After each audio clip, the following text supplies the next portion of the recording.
Good morning students, online class में आप सभी का स्वागत है। आज हम लोग पढ़ेंगे गौरी कहानी के पेज संख्या 20 की व्याख्या। इसमें यह बताया गया है कि सीताराम जी जब गौरी के यहाँ गए थे, अर्थात राधा कृष्ण जी के यहाँ गए थे, तो वहाँ से लड़की देखने के बाद वो अपने घर वापस चले आते हैं अपने बच्चों के साथ, और उसके बाद राधा कृष्ण जी के पत्र की प्रतीक्षा करने लगते हैं।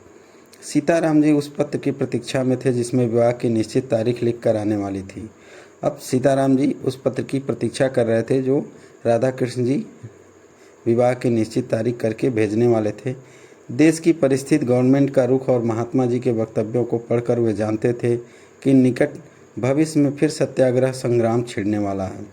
और जो देश की परिस्थितियां थी और जो सरकार का रुख था, महात्मा जी के वक्तव्य आदि पढ़कर वो जान चुके थे कि निकट भविष्य में सत्याग्रह संग्राम फिर छिड़ने वाला है। न जाने किस दिन उन्हें फिर जेल का मेहमान बनना पड़े और न जाने किस दिन वो फिर जेल चले जाएं।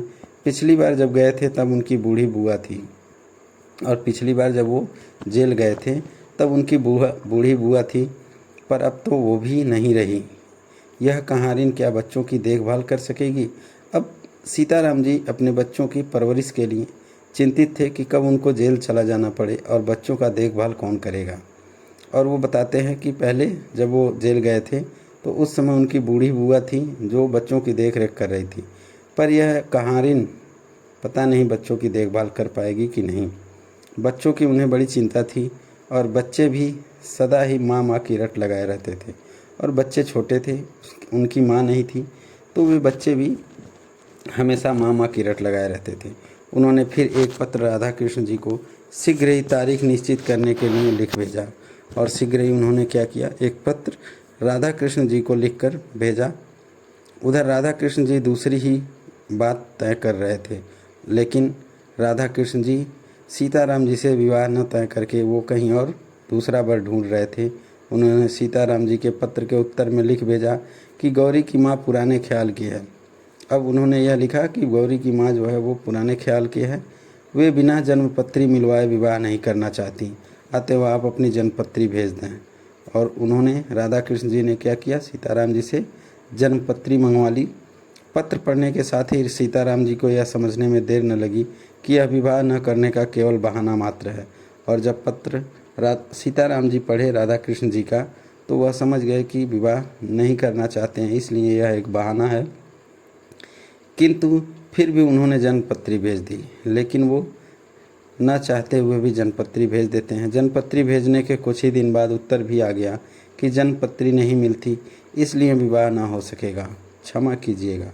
और तुरंत राधा कृष्ण जी ने क्या किया, उनके सीताराम जी के पत्र के जवाब में लिखा कि जन्मपत्री मिलती नहीं है, इसलिए विवाह न हो सकेगा, क्षमा कीजिएगा।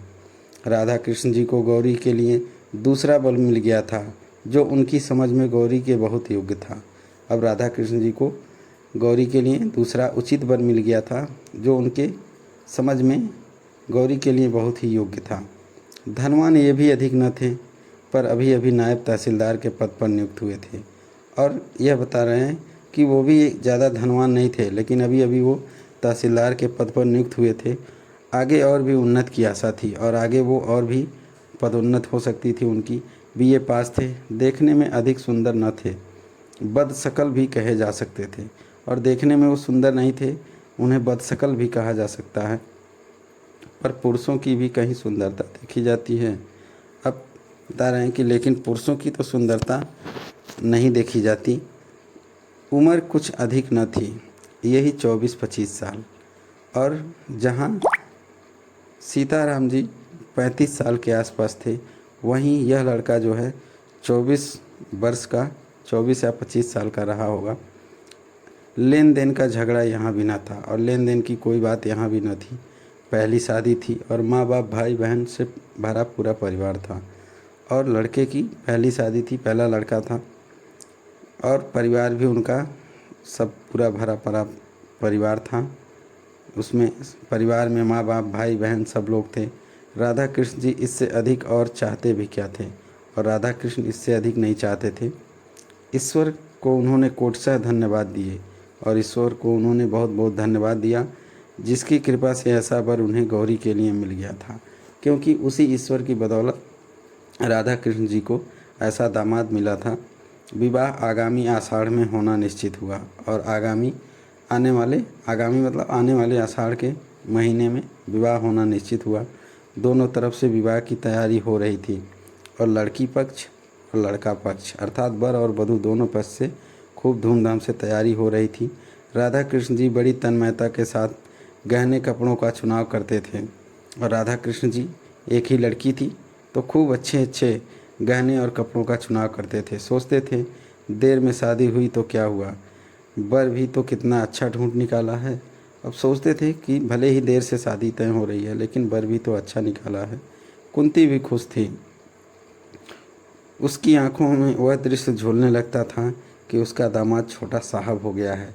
बेटी दामाद छोटे छोटे बच्चों के साथ उससे मिलने आए हैं, किंतु बच्चों की बात सोचते ही उसे सीताराम जी के दोनों बच्चे याद आ जाते और आ जाती याद सीताराम जी की। बच्चों की देख रेख करने वाला कोई नहीं है। अब जब कुंती भी बहुत खुश थी लेकिन उसकी आंखों के सामने यह दृश्य झूलने लगता है कि उसका दामाद जो है छोटा साहब है और बेटी दामाद छोटे छोटे बच्चों के साथ। वो थोड़ा भविष्य में सोचने लगती है, किंतु जब वो बच्चों की बात सोचती है तो उसे तुरंत ही सीताराम जी के बच्चों की याद आ जाती है कि उन बच्चों की देखभाल करने वाला कोई नहीं है। तो आज इतना ही, धन्यवाद।